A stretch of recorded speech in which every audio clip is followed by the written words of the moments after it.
എല്ലാവർക്കും നമസ്കാരം. നമ്മൾ ഇന്ന് KTC 2025 ജൂലൈയിലെ അക്കൗണ്ടന്റ് ഹയർ KTC ബാക്കി ക്വസ്റ്റ്യൻസ് നമ്മൾ ഇതിന്റെ പകുതി ചോദ്യങ്ങൾ കഴിഞ്ഞ ക്ലാസ്സിൽ ഡിസ്കസ് ചെയ്തതാണ്. ഈ ഹയർ പേപ്പർ ലോവർ പേപ്പറിനേക്കാൾ എളുപ്പമായിരുന്നു. അപ്പം നേരെ നമുക്ക് ചോദ്യത്തിലേക്ക് കടക്കാം. ആദ്യത്തെ ചോദ്യം, TSB അക്കൗണ്ട് തുറക്കുന്നതിനുള്ള ഏറ്റവും കുറഞ്ഞ തുക താഴെ പറയുന്നവയിൽ ഏതാണ്? 100 രൂപ വേണം. ഒരു TSB treasury savings bank account തുറക്കണമെങ്കിൽ 100 രൂപ വേണം. ആ 100 രൂപ അവിടെ അക്കൗണ്ടിൽ മെയിൻറ്റെയിൻ ചെയ്യുകയും വേണം. രണ്ടു വിധത്തിലും ചോദിക്കാറുണ്ട്, ശ്രദ്ധിക്കണേ. ഓക്കെ. വളരെ ഇമ്പോർട്ടൻ്റ് ആയിട്ടുള്ള മറ്റൊരു ചോദ്യം, ഒരു നിക്ഷേപകനും ഒരു കലണ്ടർ മാസത്തിൽ TSBയിൽ നിന്ന് എത്ര തവണയിൽ കൂടുതൽ പിൻവലിക്കാൻ കഴിയില്ല? ഒരു മാസത്തിൽ TSB അക്കൗണ്ടിൽ നിന്ന് പരമാവധി 12 തവണ വരെ മാത്രമേ പിൻവലിക്കാൻ പറ്റുള്ളൂ. ഓർത്തിരിക്കണേ, ഇത് വേറൊരു ക്വസ്റ്റ്യൻ പേപ്പറിൽ ഞാൻ കണ്ടിരുന്നു. TSB അക്കൗണ്ടിൽ നിന്ന് ഒരു മാസത്തിൽ നമ്മളിപ്പോൾ ATM നിന്നൊക്കെ ചില ATM നിന്ന് ഇത്ര തവണ മാത്രമേ ATM നിന്ന് ഒരു മാസത്തിൽ പണം എടുക്കാൻ പറ്റൂ, അതിൽ കൂടുതൽ എടുത്താൽ അതിന് സർവീസ് ചാർജ് പിടിക്കും എന്നൊക്കെ പറയുന്നത് കേട്ടിട്ടുണ്ടാവല്ലോ. അതുപോലെ ഇവിടെ അങ്ങനെയല്ല. ഇവിടെ TSBയിൽ നിന്ന് ഒരു കലണ്ടർ മാസത്തിൽ ഒരു മാസത്തിൽ 12 തവണയാ പരമാവധി വിഡ്രോവൽ അനുവദിക്കുള്ളൂ. അത് ഓർമ്മിച്ചിരിക്കുക. അടുത്ത ചോദ്യം, ട്രഷറിയിൽ നിന്ന് ആദ്യം ലഭിക്കുന്ന പാസ്ബുക്കിന് എത്രയാണ് ചാർജ്? ട്രഷറി നമ്മൾ TSB തുടങ്ങിയാൽ നമുക്ക് പാസ്ബുക്കും തരും, ചെക്ക് ബുക്കും തരും. അതിൽ ആദ്യമായിട്ട് നമ്മൾ അക്കൗണ്ട് തുടങ്ങിയ പാസ്ബുക്കിന് ചാർജ് എത്രയാണ്? പാസ്ബുക്കിന് ചാർജ് ഒന്നുമില്ല. പാസ്ബുക്കിന് ചാർജ് ഇല്ല. ഏത് മാസത്തിലാണ് ഒരു അക്കൗണ്ടും ട്രാൻസ്ഫർ ചെയ്യാൻ പാടില്ലാത്തത്? No account will be transferred during the month of March. March മാസത്തിൽ ഒരു അക്കൗണ്ടും ട്രാൻസ്ഫർ ചെയ്യാൻ പാടില്ല, അനുവദിക്കില്ല അവര്. എന്നാൽ അങ്ങനെയുള്ള ഒരു മാസമാണ് മാർച്ച് ട്രഷറിയെ സംബന്ധിച്ചിടത്തോളം. ഇപ്പോൾ കണ്ടോ എന്തൊരു സിമ്പിൾ ചോദ്യങ്ങളാണ് വരുന്നത്. അടുത്ത ചോദ്യം, ഒരു നിക്ഷേപകൻ തന്റെ അക്കൗണ്ട് സംസ്ഥാനത്തിനുള്ളിലെ ഏതെങ്കിലും ട്രഷറിയിലേക്ക് മാറ്റുന്നതിന് എത്ര ചാർജ് ഈടാക്കും? TSB പറയുന്നത് ട്രഷറി സേവിങ്സ് ബാങ്ക് അക്കൗണ്ട് ഒരു ട്രഷറിയിൽ നിന്ന് സംസ്ഥാനത്തിനകത്തുള്ള മറ്റൊരു ട്രഷറിയിലേക്ക് മാറ്റുന്നതിന് എത്ര ചാർജ് കൊടുക്കേണ്ടി വരുമെന്ന്. അത് ചാർജ് ഇല്ല, സൗജന്യമായിട്ടാണ് മാറ്റുന്നത്. ചാർജ് സൗജന്യം എന്നാണ് ആൻസർ. അടുത്ത ചോദ്യം, ഡിവിഷണൽ ഓഫീസർമാരിൽ നിന്ന് ലഭിക്കുന്ന അഭ്യർത്ഥനകളിൽ നൽകുന്ന എല്ലാ പൊതുമരാമത്ത് ചെക്ക് ബുക്കുകളിലെയും നമ്പറുകളും തീയതികളും കാണിക്കുന്ന ഒരു പ്രസ്താവന, ഒരു സ്റ്റേറ്റ്മെന്റ് ട്രഷറി ഓഫീസർ ഓരോ ഡിവിഷണൽ ഓഫീസർക്കും 3 മാസം ത്രൈമാസികമാകുമ്പോൾ അയച്ചു കൊടുക്കും. അപ്പൊ ഈ ഡിവിഷണൽ ഓഫീസർ ആണ് ശരിക്കും ലെറ്റർ ഓഫ് ക്രെഡിറ്റ് കിട്ടുന്ന ഉദ്യോഗസ്ഥൻ എന്ന് പറയുന്നത് പൊതുമരാമത്ത് വകുപ്പിൽ ഡിവിഷണൽ ഓഫീസറാണ്. അപ്പൊ ഡിവിഷണൽ ഓഫീസർക്ക് റിക്വസ്റ്റ് കൊടുക്കുമ്പോൾ അവർക്ക് ചെക്ക് ബുക്കുകൾ കൊടുക്കും. കാരണം പൊതുമരാമത്ത് വകുപ്പിന് എല്ലാ ഇടപാടുകളും എന്തിലൂടെ നടത്താം? ചെക്കിലൂടെ നടത്താം. അപ്പോൾ ട്രഷറി ചെക്ക് ബുക്ക് കൊടുക്കും. അങ്ങനെ കൊടുക്കുന്ന ചെക്ക് ബുക്കുകളുടെ നമ്പറും തീയതിയും ഒക്കെ കാണിക്കുന്ന ഒരു സ്റ്റേറ്റ്മെന്റ് ട്രഷറി ഓഫീസർ ഓരോ ഡിവിഷണൽ ഓഫീസർക്കും 3 മാസത്തിലൊരിക്കൽ അയച്ചു കൊടുക്കണമെന്നാണ്. ഇതും റിപ്പീറ്റ് ചെയ്ത ചോദ്യമാണ്, ശ്രദ്ധിക്കണേ. അടുത്ത ചോദ്യം, സംസ്ഥാനത്തിന്റെ കൺസോളിഡേറ്റഡ് ഫണ്ടിലേക്ക് ഡെബിറ്റ് ചെയ്യാവുന്ന എല്ലാ സർവീസ് പെൻഷനുകളും സർവീസ് ഫാമിലി പെൻഷനുകൾ ബന്ധപ്പെട്ട മാസത്തിലെ ഡാഷ് ദിവസം മുതലാണ് അടയ്ക്കേണ്ടത്. All service pensions and service family pensions debitable to the consolidated fund of the state shall become due for payment from the dash day of the month to which the pensions relate. അതായത് നമ്മളുടെ സംസ്ഥാനത്ത് കൊടുക്കുന്ന service പെൻഷനുകളും family പെൻഷനുകളും എവിടുന്നാ കൊടുക്കുന്നത്? Consolidated ഫണ്ടിൽ നിന്നാണ് കൊടുക്കുന്നത്. അത് ഓരോ മാസത്തേക്കുള്ള പെൻഷൻ ഏത് ദിവസമാണ് കൊടുക്കുക? 1-ാം തീയതിയാണ് കൊടുക്കുക. എല്ലാ സർവീസ് പെൻഷനുകളും ഫാമിലി പെൻഷനുകളും ആ മാസത്തിന്റെ 1-ാം തീയതിയാണ് കൊടുക്കുക. ഓർമ്മിച്ചു വെക്കുക. അതും ഇമ്പോർട്ടൻ്റ് ആണ്. ബാക്കി ശമ്പളത്തിനൊക്കെ മാറ്റമുണ്ട്. ശമ്പളം 1-ാം തീയതി കൊടുക്കുന്ന ഡിപ്പാർട്ട്മെന്റ് ഉണ്ട്, 2-ാം തീയതി ഡിപ്പാർട്ട്മെന്റ് ഉണ്ട്, 3-ാം തീയതി ഉള്ള ഡിപ്പാർട്ട്മെന്റ് ഉണ്ട്. ഇപ്പോൾ എഡ്യൂക്കേഷൻ ഡിപ്പാർട്ട്മെന്റ് 2-ാം പ്രവൃത്തി ദിവസമാണ് കൊടുക്കുക. എന്നാൽ എല്ലാ വകുപ്പിലെ എല്ലാ പെൻഷനുകളും സർവീസ് പെൻഷനുകളും ഫാമിലി പെൻഷനും കൊടുക്കുന്നത് അതേ മാസത്തിന്റെ 1-ാം തീയതിയാണ്. ഓക്കെ, അടുത്തത് ഫോറമാണ്, ഞാൻ വിട്ടു. അടുത്ത ചോദ്യം, പെൻഷൻ കമ്മ്യൂട്ടേഷൻ അനുവദിക്കാൻ അധികാരമുള്ളത് ആർക്കാണ്? നമുക്ക് മനസ്സിലാക്കേണ്ട കാര്യം, പെൻഷൻ, ഒരു ജീവനക്കാരൻ പെൻഷൻ ആകുമ്പോൾ അയാൾ പെൻഷൻ അപേക്ഷിക്കും. ആ പെൻഷന്റെ 40% 12 വർഷത്തേക്ക് ഒരുമിച്ച് കണക്ക് കൂട്ടി കിട്ടും. അതിനുള്ള ഒരു പ്രൊവിഷൻ ഉണ്ട്. അതിനാണ് നമ്മൾ കമ്മ്യൂട്ടേഷൻ എന്ന് പറയുന്നത്. 12 വർഷത്തേക്ക് 40% വരെ കമ്മ്യൂട്ട് ചെയ്ത് മേടിക്കാം. അപ്പോൾ പെൻഷനായി, കമ്മ്യൂട്ടേഷനായി, DCRG ആയി.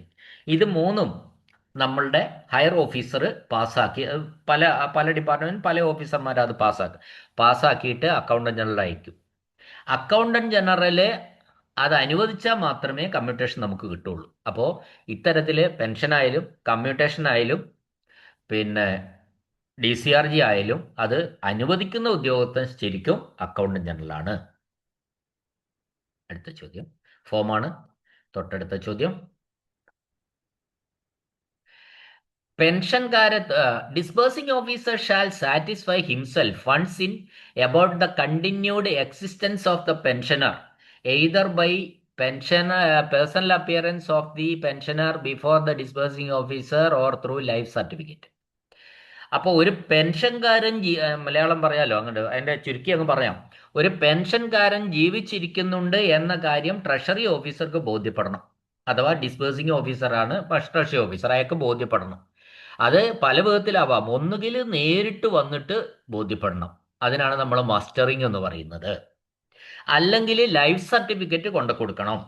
ഈ രണ്ട് വഴിയിൽ പെൻഷനർ ജീവിച്ചിരിക്കുന്നുണ്ട് എന്ന കാര്യം ട്രഷറി ഓഫീസർക്ക് ബോധ്യപ്പെടേണ്ടതുണ്ട്. അത് എത്ര കാലാവധിയുള്ളതാണെന്നാ പറഞ്ഞ്? ഒരു വർഷം, ഓരോ വർഷത്തിലൊരിക്കൽ, ഓരോ വർഷം കൂടുമ്പോഴുമാണ് ഈ പ്രോസസ്സ് നടക്കേണ്ടത്. ഓക്കെ, ഒരു വർഷത്തിലൊരിക്കലാണ് മസ്റ്ററിങ് നടത്തേണ്ടത്. ഒരു വർഷം കംപ്ലീറ്റ് ചെയ്താൽ ലൈഫ് സർട്ടിഫിക്കറ്റ് അല്ലെങ്കിൽ മസ്റ്ററിങ് നടത്തിയില്ലെങ്കിൽ തൊട്ടടുത്ത മാസം പെൻഷൻ ബ്ലോക്ക് ചെയ്യും. അടുത്ത ചോദ്യം, ഇന്ത്യയിലെ ഒരു ട്രഷറിയിൽ നിന്ന് മറ്റൊന്നിലേക്ക് രാഷ്ട്രീയ പെൻഷൻ മാറ്റാൻ ആർക്കാണ് അധികാരം? പൊളിറ്റിക്കൽ പെൻഷനാണ്. എന്ന് പറഞ്ഞാൽ സ്വാതന്ത്ര്യ സമരത്തിലും ഒക്കെ പങ്കെടുത്ത ആൾക്കാർക്ക് കൊടുക്കുന്ന പെൻഷനാണ് നമ്മൾ പൊളിറ്റിക്കൽ പെൻഷൻ എന്ന് പറയുന്നത്. ആ പൊളിറ്റിക്കൽ പെൻഷൻ ഇന്ത്യയിലെ, കേരളത്തിലല്ല, ഇന്ത്യയിലെ ഒരു ട്രഷറിയിൽ നിന്ന് മറ്റൊരു ട്രഷറിയിലേക്ക് ട്രാൻസ്ഫർ ചെയ്യാനുള്ള അധികാരം ആർക്കാണ് എന്നാണ് ചോദിച്ചിരിക്കുന്നത്. ആ അധികാരം അക്കൗണ്ടന്റ് ജനറലിനാണ്. അടുത്തത് ഫോറമാണ്, വിട്ടു. അടുത്ത ചോദ്യം, ട്രഷറി ഡയറക്ടർ 2 വർഷത്തിലൊരിക്കൽ ഡാഷ് റാങ്കിൽ കുറയാത്ത ആൾക്കാരെ കൊണ്ട് സബ് ട്രഷറികളുടെ പരിശോധനയ്ക്ക് അറേഞ്ച്മെന്റ് നടത്തണമെന്നാണ്. The director of treasuries shall arrange for inspection of sub treasuries not below the rank of dash once in 2 years. 2 വർഷത്തിൽ ഒരിക്കൽ നടത്തണം. ആര്? Treasury director. അയാൾ നേരിട്ട് വന്നിട്ടല്ല നടത്തേണ്ടത്. എന്ത് നടത്തുന്നത്? സബ് ട്രഷറിയുടെ പരിശോധിക്കണം. അദ്ദേഹം നേരിട്ട് വന്നിട്ടല്ല നടത്തുന്നത്, അദ്ദേഹം വേറൊരാളെ ചുമതലപ്പെടുത്തിയിട്ടാണ്. ആ ചുമതലപ്പെടുത്തുന്ന ഉദ്യോഗസ്ഥന് ആരുടെ റാങ്കിൽ കുറയാത്ത ആളായിരിക്കണം? അത് ജില്ലാ ട്രഷറി ഓഫീസറുടെ റാങ്കിൽ കുറയാത്ത ഒരാളെയാണ് ചുമതലപ്പെടുത്തേണ്ടത്. 2 വർഷത്തിനൊരിക്കൽ സബ് ട്രഷറികൾ ചെക്ക് ചെയ്യാൻ വേണ്ടി. ഒരു സബ് ട്രഷറി ഓഫീസർക്ക് തൻ്റെ ഓഫീസിൽ എത്ര ക്യാഷ് ബുക്ക് സൂക്ഷിക്കാൻ പറ്റും? സബ് ട്രഷറി ഓഫീസർ എന്നല്ല, എല്ലാ ഓഫീസർമാർക്കും തൻ്റെ ഓഫീസിൽ ഒരു ക്യാഷ് ബുക്ക് സൂക്ഷിക്കാനേ അധികാരമുള്ളൂ. ഒരു ക്യാഷ് ബുക്ക് തീർന്നാൽ അടുത്തത് എടുക്കാം, അത്രയേ ഉള്ളൂ. ഓക്കെ, അടുത്ത ചോദ്യം, ട്രഷറി ഓഫീസർ മാർച്ചിലെ പ്രതിമാസ ക്യാഷ് ബാലൻസ് റിപ്പോർട്ട് ഏപ്രിൽ ഏത് പ്രവൃത്തി ദിവസത്തിനുള്ളിൽ ധനകാര്യ വകുപ്പിന് അയക്കണം? ശ്രദ്ധിച്ച് ചെയ്യിക്കണം. ക്യാഷ് ബാലൻസ് റിപ്പോർട്ട് എന്നൊക്കെ കാണുമ്പോൾ തന്നെ ഉത്തരം എഴുതിയാൽ ഉത്തരം മാറിപ്പോകും. അപ്പോൾ ഏപ്രിൽ മാസത്തിൽ ആണ് അയക്കേണ്ടത്. ഏത് മാസത്തെ? മാർച്ച് മാസത്തിലെ പ്രതിമാസ ക്യാഷ് ബാലൻസ് റിപ്പോർട്ട്. ആർക്ക് അയക്കണമെന്നും കൂടി നമ്മൾ നോക്കുക. ധനകാര്യ വകുപ്പിന് അയക്കുന്ന കാര്യമാണ് പറഞ്ഞിരിക്കുന്നത്. അപ്പോൾ ഫിനാൻസ് ഡിപ്പാർട്ട്മെന്റിന് മാർച്ച് മാസത്തെ പ്രതിമാസ ക്യാഷ് ബാലൻസ് റിപ്പോർട്ട് അയക്കേണ്ടത് 6ാമത്തെ പ്രവൃത്തി ദിവസത്തിനുള്ളിലാണ്. 6ാമത്തെ പ്രവൃത്തി ദിവസത്തിനുള്ളിലാണ്. ഓക്കെ, അടുത്ത ചോദ്യം, സ്റ്റേറ്റ് ബാങ്കിന്റെയും അത് സ്റ്റേറ്റ് ബാങ്കിലെ ശാഖകളിലേക്കും സ്റ്റേറ്റ് ബാങ്കിന്റെ ശാഖകളിലേക്കും നാണയങ്ങളും നോട്ടുകളും അയക്കുന്നതുമായി ബന്ധപ്പെട്ട എല്ലാ ചാർജുകളും വഹിക്കുന്നത് സ്റ്റേറ്റ് ബാങ്കിലേക്ക് നാണയവും നോട്ടുകളും അയക്കുകയാണ്. അതിന്റെ ചാർജ് വഹിക്കുന്നത് റിസർവ് ബാങ്ക് ഓഫ് ഇന്ത്യയാണ്. റിസർവ് ബാങ്ക് ഓഫ് ഇന്ത്യയാണ്. അടുത്ത ചോദ്യം. ഏതെങ്കിലും ദിവസത്തെ ക്യാഷ് ബാലൻസിൽ കുറവ് കണ്ടെത്തിയാൽ അത് ആരിൽ നിന്ന് നികത്തണം? ഒരു ദിവസം ക്യാഷ് ബാലൻസ് കുറവ് വന്നു. ഇപ്പൊ ആരാ ഉത്തരവാദി? അതിന് ഉത്തരവാദിയായ വ്യക്തി, ആ ക്യാഷ് അന്നത്തെ ദിവസം ക്യാഷ് ഹാൻഡിൽ ചെയ്ത വ്യക്തിയാണ് അതിന് ഉത്തരവാദിയായ വ്യക്തിയാവും. ആ വ്യക്തിയിൽ നിന്ന് അത് നികത്തണം എന്നാണ് അർത്ഥം. അടുത്ത ചോദ്യം. ഓരോ നോൺ ബാങ്കിങ് സബ് ട്രഷറിയും പ്രതിമാസ അക്കൗണ്ടുകൾ ഡാഷ് പ്രവൃത്തി ദിവസം അയക്കണം.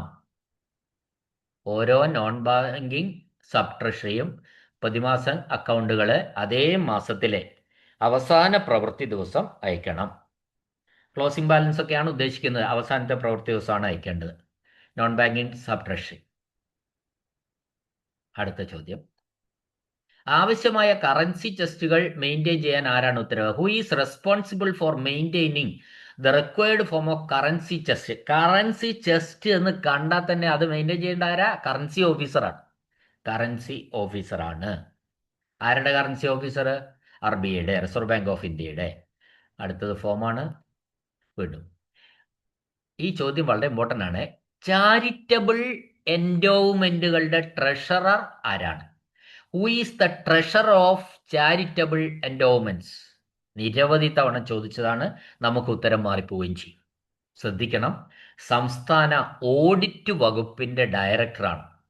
അതായത് the director of state audit department. Director of treasury അല്ല, ജോയിന്റ് അതൊന്നുമല്ല. നമ്മൾ എപ്പോഴും ഓർമ്മിച്ചിരിക്കേണ്ട ക്വസ്റ്റ്യൻ ആണ്. സംസ്ഥാന ഓഡിറ്റ് വകുപ്പുകളുടെ ട്രഷറർ അഥവാ the director of state audit department ആണ്.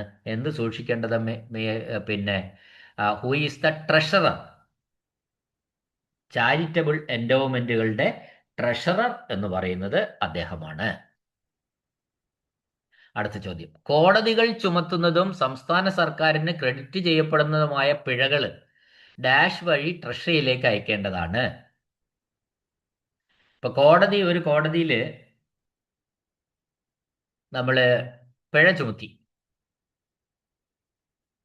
അപ്പോ അത് പിഴ ചുമത്തി കഴിഞ്ഞാൽ അത് ചുമത്തി കിട്ടുന്ന സംഖ്യ സംസ്ഥാന സർക്കാരിലേക്ക് ക്രെഡിറ്റ് ചെയ്യപ്പെടുന്നതാണത്. ഈ കോടതിയിൽ ചുമത്തിയ പിഴ എന്ന് പറഞ്ഞാൽ അയാൾക്ക് തിരിച്ചു കൊടുക്കുന്നതല്ല ഒരിക്കലും, മറിച്ച് അത് സംസ്ഥാന സർക്കാരിലേക്ക് ക്രെഡിറ്റ് ചെയ്യപ്പെടേണ്ടതാണ്. അങ്ങനെയുള്ള പിഴ ട്രഷറിയിൽ അയക്കണം. ഏത് വഴിക്കാണ് ട്രഷറിയിൽ അടയ്ക്കേണ്ടത്? ചെലാൻ വഴി. അത്രേ ഉള്ളൂ. കോടതികളിലെ ചുമത്തുന്ന പിഴ സംസ്ഥാന സർക്കാരിലേക്ക് കിട്ടേണ്ടതാണ്. അത് ചെലാൻ വഴി ട്രഷറിയിലേക്ക് അയക്കണം. ഏത് വഴിക്കാണ് ട്രഷറിയിലേക്ക് അയക്കേണ്ടതെന്ന ചോദ്യം. അത് ചെലാൻ വഴി എന്നാണ് ആൻസർ. അടുത്തത് ഫോമാണ്. വീണ്ടും അടുത്ത ചോദ്യം. മാർച്ചിലെ ട്രഷറി അക്കൗണ്ടുകളിൽ ഉൾപ്പെടുത്തിയിട്ടുള്ള അന്തർ ഗവൺമെന്റ് ക്രമീകരണങ്ങളെ ബാധിക്കുന്ന എല്ലാ തിരുത്തൽ എൻട്രികളുടെയും അറിയിപ്പുകൾ ട്രഷറി ഓഫീസർമാർ സമർപ്പിക്കണം. അങ്ങനെ താഴെ പറയുന്ന ഏത് തീയതിക്കകം അക്കൗണ്ടന്റ് ജനറലിന് അത് ലഭിക്കും? The treasury officers should submit intimations of all correcting entries affecting the intergovernment adjustments. അതായത് രണ്ട് ഗവൺമെന്റുകൾ തമ്മിലുള്ള അഡ്ജസ്റ്റ്മെന്റിന് വേണ്ടി നടത്തുന്ന കറക്റ്റിംഗ് എൻട്രീസ്, അതായത് തിരുത്തൽ എൻട്രി, അതിന്റെ അറിയിപ്പുകൾ ട്രഷറി ഓഫീസർ ആർക്ക് സമർപ്പിക്കണം? അക്കൗണ്ടന്റ് ജനറലിന് സമർപ്പിക്കണം. അപ്പോൾ ഏത് തീയതിക്കകമാണ്? ഇത് കേരള അക്കൗണ്ട് ബോർഡിൽ നിന്നുള്ള ഒരു ചോദ്യമാണ്, ഇത് സ്ഥിരം ഉള്ളതാണ്. അപ്പോൾ ഈ അക്കൗണ്ടന്റ് ജനറലിനെ അങ്ങനെ സമർപ്പിക്കുമ്പോൾ ഏത് ദിവസത്തിനകം കിട്ടണമെന്നാണ് ചോദ്യം. ഈ റിപ്പോർട്ട്, അതായത് ഇന്റർ ഗവൺമെന്റ് അല്ലേ, അന്തർ ഗവൺമെന്റ്, അതായത് രണ്ട് ഗവൺമെന്റുകൾ തമ്മിലുള്ള അഡ്ജസ്റ്റ്മെന്റ്സ്, ട്രഷറി അക്കൗണ്ടിലുള്ള അഡ്ജസ്റ്റ്മെന്റ്സും അതിന്റെ തിരുത്തലുകളും ഒക്കെ ഏത് ദിവസത്തിനകം അക്കൗണ്ടന്റ് ജനറലിന് കിട്ടണം? എല്ലാ വർഷവും ഏപ്രിൽ 22, മാർച്ചിലെയാണ് ഉദ്ദേശിക്കുന്നത്. മാർച്ചിലെ ട്രഷറി അക്കൗണ്ടുകളിൽ ഉൾപ്പെടുത്തിയിട്ടുള്ളതാണ്. അത് ഏപ്രിൽ 22-നകമാണ് അക്കൗണ്ടന്റ് ജനറലിന് കിട്ടേണ്ടത്. അടുത്ത ഫോമാണ്.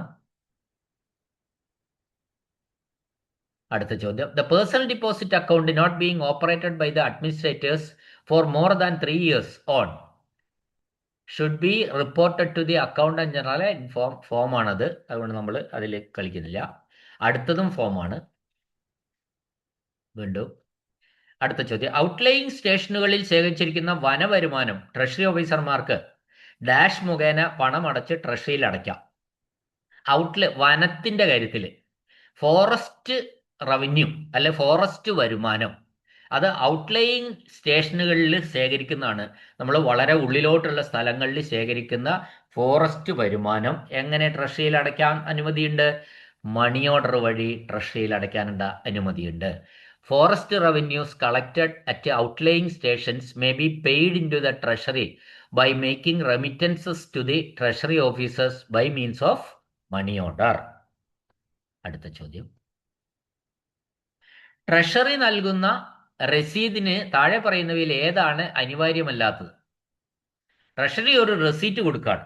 അങ്ങനെ കൊടുക്കുമ്പോൾ അത്യാവശ്യം ഇല്ലാത്തത് എന്താ? അതിൽ നിർബന്ധമായിട്ടും വേണ്ട കാര്യങ്ങൾ, അത് റെസീറ്റ് നൽകിയ തീയതി വേണം, അതിൽ റെസീറ്റിൽ ഒപ്പിട്ട ഉദ്യോഗസ്ഥന്റെ പേര് വേണം, തുക ഏതിലാണ് ക്രെഡിറ്റ് ചെയ്തതെന്നുള്ള അക്കൗണ്ട് ഹെഡ് വേണം. ഇതൊക്കെ റെസീറ്റിൽ ഉണ്ടായിരിക്കണം. എന്നാൽ നിർബന്ധമായിട്ടും വേണ്ടാത്ത ഒന്നാണ് ഏത്? റെസീറ്റ് സമർപ്പിക്കുന്ന ഉദ്യോഗസ്ഥന്റെ പേര്. രസീത്, അതായത് the name of officer who submit the receipt. Receipt ആരാണ് സമർപ്പിക്കുന്നത് എന്നുള്ള അദ്ദേഹത്തിന്റെ പേര് ആവശ്യമില്ല. അതിൽ ഒപ്പിട്ട ഉദ്യോഗസ്ഥന്റെ പേര് വേണം, അതിൽ തുക ക്രെഡിറ്റ് ചെയ്ത ഹെഡ് ഓഫ് അക്കൗണ്ട് വേണം, പിന്നെ റെസീറ്റ് നൽകിയ തീയതിയും വേണം. എന്നാൽ ഈ രസീത് ആര് കൊടുക്കുന്നു എന്നതിന്റെ ആ ഉദ്യോഗസ്ഥന്റെ പേരിന്റെ ആവശ്യമില്ല. അടുത്ത ചോദ്യം, താഴെ പറയുന്നവ ഈ സ്ഥലങ്ങളിൽ ഏതിലാണ് ട്രഷറികൾ നേരിട്ട് ബാങ്കിലേജ് വില്ലേജ് റെമിറ്റൻസ് അടയ്ക്കാൻ പാടില്ലാത്തത്? ട്രഷറികൾ നേരിട്ട് ബാങ്കിലേക്ക് പിന്നെ അടയ്ക്കാൻ പാടുള്ള സ്ഥലങ്ങളുണ്ട്. അതിൽ ഞാൻ പറഞ്ഞുതരാം. ട്രഷറികൾ നേരിട്ട് ബാങ്കിലേക്ക് വില്ലേജ് റെമിറ്റൻസ് അയക്കാൻ പാടുള്ളൂ എന്ന് പറയുന്ന സ്ഥലങ്ങളാണ് കൊച്ചി, പാലക്കാട്, കണ്ണൂർ, തലശ്ശേരി ഒക്കെ. ആ ലിസ്റ്റിൽ വരാത്തത് ഇവിടെ കാട്ടാക്കടയാണ്. അതുകൊണ്ട് ആൻസർ കാട്ടാക്കടയാണ്. ആ മുഴുവൻ ലിസ്റ്റും എൻ്റെ അടുത്ത് അവൈലബിൾ ആയില്ല, അതുകൊണ്ടാണ് ഞാനത് പൂർണ്ണ ലിസ്റ്റ് പറയാത്തത്. അടുത്ത ചോദ്യം, ഡാഷ് വകുപ്പിലെ സർക്കാർ ഓഫീസുകളിലെ പണം, അതിൻ്റെ അവിടെയുള്ള സ്റ്റോറുകൾ, അവിടെയുള്ള അക്കൗണ്ടുകൾ എന്നിവ പരിശോധിക്കാൻ വിഭാഗം മുഖേന സസ്പെൻസ് പരിശോധന നടത്താൻ ആര് ക്രമീകരണം നടത്തണം? കേട്ടില്ലേ? അപ്പോൾ മനസ്സിലായല്ലോ, ചോദ്യം മനസ്സിലായല്ലോ. സർക്കാർ ഓഫീസുകളിൽ പണം പരിശോധിക്കണം ഇടയ്ക്കിടയ്ക്ക്, അവിടെയുള്ള സ്റ്റോറുകൾ പരിശോധിക്കണം, അവിടെയുള്ള അക്കൗണ്ടുകൾ പരിശോധിക്കണം. എന്നിവ പരിശോധിക്കാൻ വേണ്ടി എല്ലാ സർക്കാർ ഓഫീസിലും അത് സസ്പെൻസ് ഇൻസ്പെക്ഷനാണ്. അത് അറേഞ്ച്മെന്റ് നടത്തേണ്ട ആരാണ്? ഫിനാൻസ് ആണ്. ധനകാര്യ വകുപ്പാണ് അതിന് അറേഞ്ച്മെന്റ് നടത്തുന്നത്. ധനകാര്യ വകുപ്പിലെ ഉദ്യോഗസ്ഥരാണ് മിക്കവാറും ഇത്തരത്തിൽ സസ്പെൻസ് ഇൻസ്പെക്ഷൻ നടത്തുന്നത്. അടുത്ത ചോദ്യം, ഇരട്ടപ്പൂട്ട് സ്ട്രോങ് റൂം തുറക്കുമ്പോഴെല്ലാം നേരിട്ട് ഹാജരാകേണ്ടതും അത് അടയ്ക്കുന്നത് വരെ അവിടെ തുടരേണ്ടതും ആരാണ്? ആരൊക്കെയാ ഇരട്ടപ്പൂട്ടിന്റെ ആൾക്കാര്? അത് നമ്മൾ ഓർത്താൽ മതി. ആരൊക്കെയാണ് ഇരട്ടപ്പൂട്ടിന്റെ ആൾക്കാര്? ശരിക്കും ഇരട്ടപ്പൂട്ട് എന്ന് പറയുമ്പോൾ അത് നമ്മൾ ഓർക്കുക, ചീഫ് ട്രഷററും ട്രഷറി ഓഫീസറും ചീഫ് ട്രഷററുമാണ് ശരിക്കും ഇരട്ടപ്പൂട്ടിന്റെ ആൾക്കാർ. ഓക്കെ, അടുത്ത ചോദ്യം, പൊതുമരാമത്ത് വകുപ്പിലെ ഡാഷ് റാങ്കിൽ താഴെയല്ലാത്ത ഒരു ഉദ്യോഗസ്ഥൻ അത് സുരക്ഷിതമാണെന്ന് സ്ട്രോങ് റൂമായി ഉപയോഗിക്കാൻ അനുയോജ്യമാണെന്ന് സാക്ഷ്യപ്പെടും. അപ്പൊ ട്രഷറി സ്ട്രോങ് റൂമിന്റെ സുരക്ഷിതത്വത്തെ പറ്റി സർട്ടിഫൈ ചെയ്യാൻ അധികാരമുള്ള പൊതുമരാമത്ത് വകുപ്പിലെ ഉദ്യോഗസ്ഥൻ ആര് എന്നാണ് ചോദ്യം. അത് പൊതുമരാമത്ത് വകുപ്പിലെ എക്സിക്യൂട്ടീവ് എഞ്ചിനീയർ ആണ്. Executive engineer.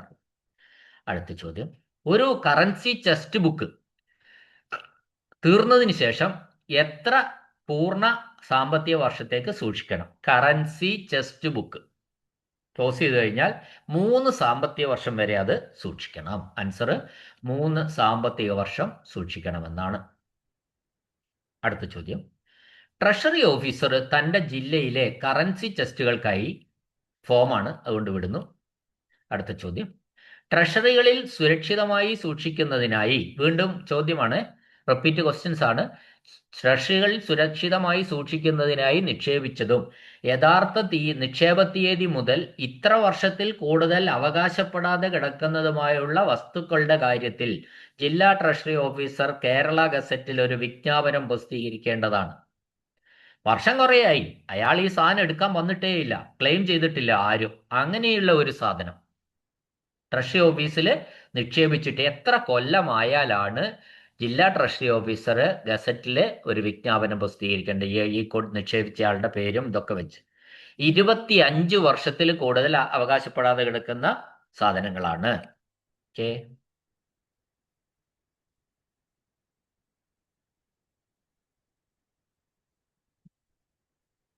അടുത്ത ചോദ്യം. 266 എന്ന ശീർഷകത്തിൽ ഈടാക്കാവുന്ന പെൻഷൻ 90 ചോദ്യം ഡിലീറ്റഡ് ആണ്, അതുകൊണ്ട് അതിലേക്ക് നമ്മൾ കിടക്കണ്ട. 91 ഫോമാണ്, വിട്ടു. അടുത്തത്, ട്രഷറി ഓഫീസർ താഴെ പറയുന്നവയിൽ നിന്ന് ലഭിക്കുന്ന ഒരു അധികാരത്തിന്റെ അടിസ്ഥാനത്തിലല്ലാതെ ഒരു ഗ്രാറ്റുവിറ്റിയും നൽകരുത്. ഗ്രാറ്റുവിറ്റി നൽകാൻ അധികാരപത്രം കൊടുക്കേണ്ടത് ആരാ? അക്കൗണ്ടന്റ് ജനറലാണ്. ഞാൻ നേരത്തെ പറഞ്ഞു, പെൻഷൻ, കമ്മ്യൂട്ടേഷൻ, ഗ്രാറ്റുവിറ്റി, ഇതിന് മൂന്നും അംഗീകാരം കൊടുക്കേണ്ടത് അക്കൗണ്ടന്റ് ജനറലാണ്. അടുത്ത ചോദ്യം, മിന്റ് മാസ്റ്റർ കണ്ടെത്തുന്ന ഏതെങ്കിലും അധിക മൂല്യം താഴെ പറയുന്നവയിൽ ഏതാണ്? അപ്പോ മിന്റ് മാസ്റ്റർ, അപ്പൊ നമ്മൾ സാധാരണഗതിയിൽ ഈ നാണയങ്ങൾ അടിച്ച് റെഡിയാക്കുന്ന ഫാക്ടറികളെയാണ് മിന്റ് എന്ന് പറയുന്നത്. നാണയങ്ങൾ ഉണ്ടാക്കുന്ന ഫാക്ടറിയാണ് മിന്റ്, അവിടുത്തെ മിന്റ് മാസ്റ്റർ. അപ്പോൾ ഈ നാണയ നിർമ്മാണം ഇന്ത്യയിൽ നടത്തുന്നത് പൂർണ്ണമായും ആരുടെ നിയന്ത്രണത്തിലാണ്? കേന്ദ്ര സർക്കാരിന്റെ നിയന്ത്രണത്തിലാണ്. അപ്പൊ ഈ നാണയശാലയുടെ ചുമതലയുള്ള മേധാവിയാണ് മിന്റ് മാസ്റ്റർ.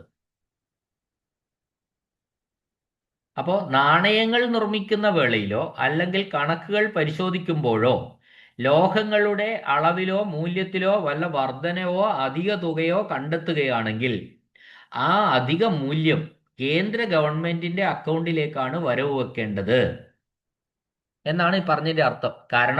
കാരണം എന്താ? നാണയ നിർമ്മാണവും കറൻസിയൊക്കെ ആയിട്ട് ബന്ധപ്പെട്ട കാര്യങ്ങൾ കേന്ദ്ര സർക്കാരിന്റെ അധികാര പരിധിയിൽ വരുന്നതാണ്. Any excess in value found by the mint master shall be excited in which one of the following. അതായത് മിന്റ് മാസ്റ്റർ കണ്ടെത്തുന്ന ഏതെങ്കിലും അധിക മൂല്യം താഴെ പറയുന്നവയിൽ ആരിലേക്ക് കൊടുക്കണം എന്നാണ്. അതായത് മിന്റ് മാസ്റ്റർ പല രീതിയിൽ കണ്ടെത്താം. ഈ നാണയം ഉണ്ടാക്കാൻ കൊണ്ടുവരുന്ന ലോഹങ്ങളിൽ അധികമായിട്ട് കാണാം, അല്ലെങ്കിൽ നാണയം ഇത്ര ഉണ്ടാക്കിയെന്ന കണക്ക് വെച്ച് ഉണ്ടാക്കി കഴിയുമ്പോൾ കുറെ നാണയം അധികം വന്നാൽ അതിൻ്റെയൊക്കെ മൂല്യം എങ്ങോട്ട് കൊടുക്കണം? കേന്ദ്ര ഗവൺമെന്റിലേക്ക് ആണ് വരവ് വെക്കുന്നത്, ക്രെഡിറ്റ് ചെയ്യുന്നത് എന്നാണ് ഇവിടെ പറഞ്ഞതിന്റെ അർത്ഥം. ക്ലിയർ അല്ലേ ചോദ്യോത്തരം? Okay, next. നോട്ടുകളുടെയും നാണയത്തിന്റെയും പെട്ടികൾ തൂക്കി നോക്കുമ്പോൾ ആരാണ് ഹാജരാവേണ്ടത്? Who shall be present when the boxes of notes and coins are weighed? തൂക്കി നോക്കുക എന്ന് പറഞ്ഞാൽ ഇവിടെ തൂക്കി പിടിക്കുക എന്നുള്ള അർത്ഥമല്ല, അത് നിങ്ങൾ ശ്രദ്ധിക്കണേ. നോട്ടുകളുടെയും നാണയത്തിന്റെയും പെട്ടികൾ തൂക്കി നോക്കണം. അങ്ങനെ തൂക്കി നോക്കുമ്പോൾ ഇതാരാ അവിടെ ഹാജരുണ്ടായിരിക്കേണ്ടത്? ആ ഒരു സ്ഥലത്ത് നിന്ന് കൊണ്ടുവന്നായിരിക്കുമല്ലോ ഈ നാണയവും നോട്ടും ഒക്കെ. അവിടെ ഹാജരാവേണ്ടത് ആ കൊണ്ടുവന്ന ഉദ്യോഗസ്ഥനാണ്, അതായത് അതിന്റെ എസ്കോർട്ട് ഓഫീസറാണ് അവിടെ ഹാജരാവേണ്ടത്. ഈ നോട്ടുകളും നാണയവും കൊണ്ടുവന്ന പെട്ടികൾ തൂക്കി നോക്കുകയാണ്, വെയിറ്റ് നോക്കുകയാണ് പെട്ടിയുടെ. അന്നേരം ഹാജരാവേണ്ടത് ഈ നാണയവും നോട്ടുകളും ഒക്കെ കൊണ്ടുവന്ന അതിന് എസ്കോർട്ടായിട്ട് വന്ന എസ്കോർട്ട് ഓഫീസറാണ്. അടുത്ത ചോദ്യം, പോലീസുകാരുടെ പണമടയ്ക്കൽ കാര്യത്തിൽ in the case of policeman's remittance who is responsible for forwarding the draft to the payees directly?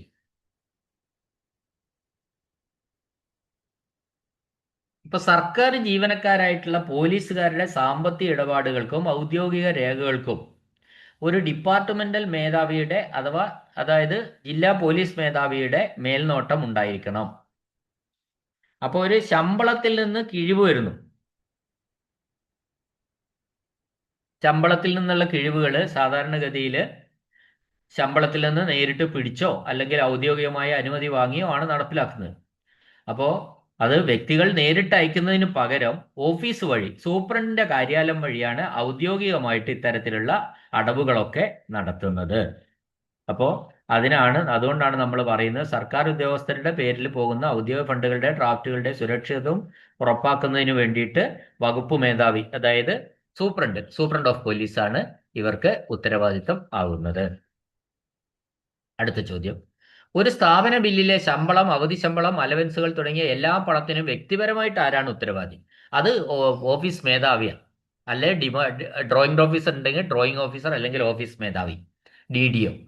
അപ്പോൾ ഒരു സ്ഥാപന ബില്ലിൽ ശമ്പളം വാങ്ങി അവധി ശമ്പളോ അല്ലെ അലവൻസോ ഒക്കെ അത് ഉദ്യോഗസ്ഥർക്ക് കൃത്യമായിട്ട് കൊടുക്കേണ്ട ഉത്തരവാദിത്തം ഡ്രോയിങ് ഓഫീസറാണ്, അല്ലെങ്കിൽ അത് ഓപ്ഷൻ ഇവിടെ ഇല്ല, അതല്ലെങ്കിൽ ഓഫീസ് മേധാവിയാണ്. അവയ്ക്കാണ് അതിന്റെ ഉത്തരവാദിത്തം.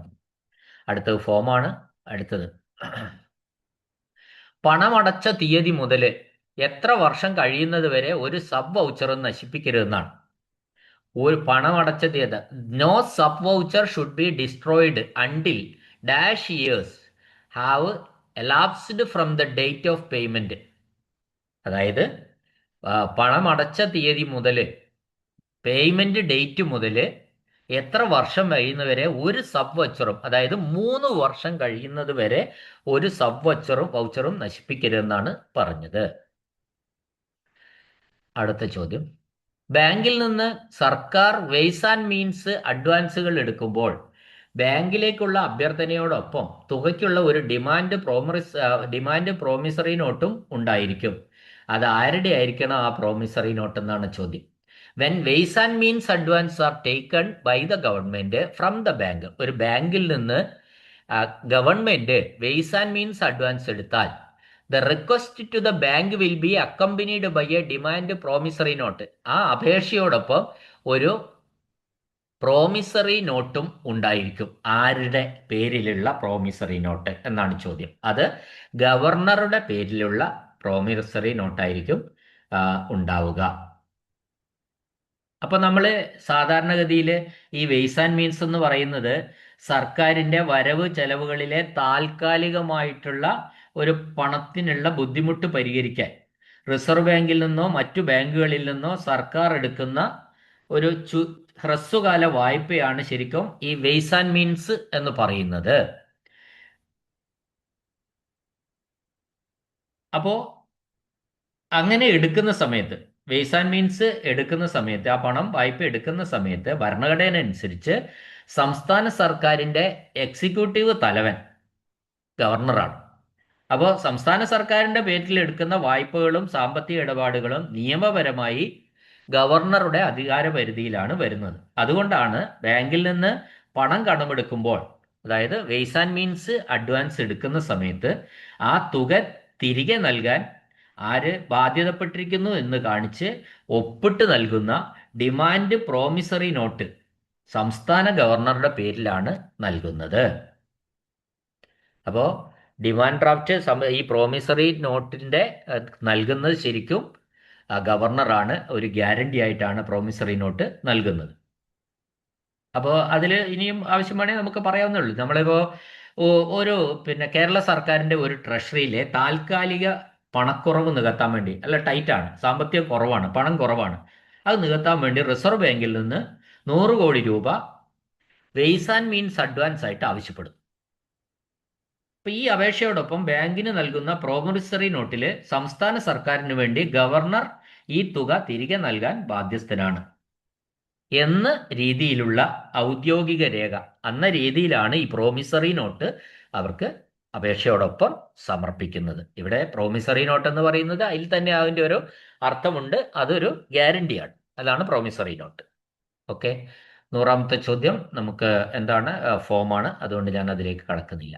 ഓക്കെ, വളരെ സിമ്പിൾ. ഈ ഹയർ എന്ന് പറയുന്നത് അക്കൗണ്ട് ടെസ്റ്റ് ഹയറിന്റെ പേപ്പറാണ്, ക്വസ്റ്റ്യൻ പേപ്പറാണ് നമ്മളിപ്പോൾ ഡിസ്കസ് ചെയ്ത് കഴിഞ്ഞത്. കമ്പാരിറ്റീവ്ലി വളരെ എളുപ്പമുള്ള ഒരു പേപ്പറായിരുന്നു ഈ account test KTC higher. Okay, ക്ലാസ്സുകൾ നിങ്ങൾ കേട്ട് മനസ്സിലാക്കുന്നുണ്ട്. ഒരുപാട് റിപ്പീറ്റ് ക്വസ്റ്റ്യൻസ് ഉണ്ട്. പിന്നെ ഫോംസും കൂടി ശ്രദ്ധിച്ചാൽ വളരെ ഈസിയായി പാസ്സാകുന്ന ഒരു പേപ്പറാണ് KTC എന്ന് പറയുന്നത്. നിങ്ങൾ ഈ KTCയുടെ ക്ലാസ്സുകൾ കേൾക്കുമ്പോൾ ദയവായി ഈ ചാനൽ ഒന്ന് സബ്സ്ക്രൈബ് ചെയ്യണമെന്നൊരു അഭ്യർത്ഥനയുണ്ട്. പിന്നെ കുറച്ച് ചോദ്യങ്ങൾ കൂടി നമ്മൾ ഈ ഈ വീഡിയോ സെറ്റിൽ ഉൾപ്പെടുത്തുകയാണ്, പ്രീവിയസ് ക്വസ്റ്റ്യൻസ്. അപ്പോൾ നിങ്ങൾക്ക് ക്ലാസ് ഇഷ്ടപ്പെടുന്നുണ്ട്. ഞാനിപ്പോൾ എല്ലാ ചോദ്യങ്ങളും മനസ്സിലാകാത്തവർക്ക് മനസ്സിലാകുന്ന രീതിയിലേക്ക് കൺവേർട്ട് ചെയ്തിട്ടാണ് ക്ലാസ്സുകൾ എടുക്കുന്നത്. വെറും ചോദ്യം ഉത്തരം എന്ന് പറഞ്ഞ് അത് ആർക്കും ചെയ്യാവുന്ന കാര്യമാണ്. ചോദ്യവും ഉത്തരവും പറയാൻ വേണ്ടി ആ ചോദ്യം എടുക്കുക, ഉത്തരം അടയാളപ്പെടുത്തുക, ഉത്തരം ഇതാന്ന് പറയും. അതുകൊണ്ട് കാര്യമില്ല. അതുകൊണ്ട് നമുക്ക് ഒരു വിവരം ഉണ്ടാവുകയില്ല. മാത്രമല്ല പരീക്ഷ എഴുതുന്നയാൾക്ക് അതൊരു പ്രയോജനപ്രദമായ ഒന്നും ആയിരിക്കില്ല. അതുകൊണ്ടാണ് ഞാൻ എൻ്റെ ഒരു ക്വസ്റ്റ്യൻ പേപ്പർ ഡിസ്കഷൻ കഴിയണമെങ്കിൽ എനിക്കിപ്പോൾ വരുന്നത് 1.5 മണിക്കൂർ സമയം വരുന്നുണ്ട്. അപ്പോൾ അത് ഡീറ്റെയിൽ ആയിട്ട് ഓരോ അറിയാത്ത ക്വസ്റ്റ്യൻ വളരെ കൃത്യമായിട്ട് അതെന്താണെന്ന് മനസ്സിലാക്കിക്കൊണ്ട് പറയുന്നത് അതുകൊണ്ടാണ്. ഓക്കെ, ക്ലാസ്സുകൾ ഇഷ്ടപ്പെടുന്നുണ്ടെങ്കിൽ ദയവായി നിങ്ങൾ കമൻറ്റ് രേഖപ്പെടുത്തണം എന്നൊരു അഭ്യർത്ഥന കൂടി ഉണ്ട്. കേട്ട എല്ലാവർക്കും നന്ദി, നമസ്കാരം.